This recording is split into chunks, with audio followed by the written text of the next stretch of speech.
ልጆ ካካ ሲያደርግ ያለቅሳል ወይንም ደግሞ ያምጣል? ሰላም ወላጆች፣ ዶክተር ኤርሚያስ ነኝ።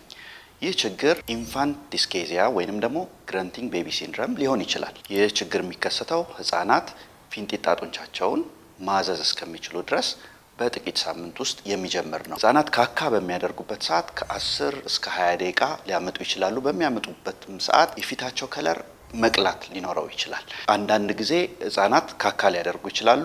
ሌላ ጊዜ ደግሞ ካካ እምቢ ሊላቸው ይችላል። ብዙ ጊዜ ከ2 እስከ 3 ሳምንት ባለው ጥቂት ሳምንታት ይጀምርና ህፃናት እያደጉ ሲሄዱ ከ4 እስከ 6 ወር ባለው ጊዜ ውስጥ በራሱ የሚተው ችግር ነው።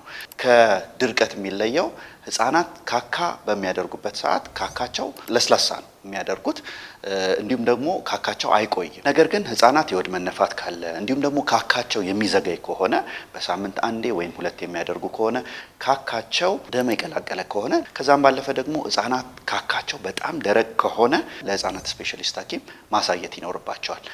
ወላጆች ይህ ችግር በራሱ የሚጠፋ መሆኑን ማወቅና ከ9 ወር በታች ባሉ ህፃናት ላይ የሚከሰት መሆኑን ማወቅ ይኖርባቸዋል።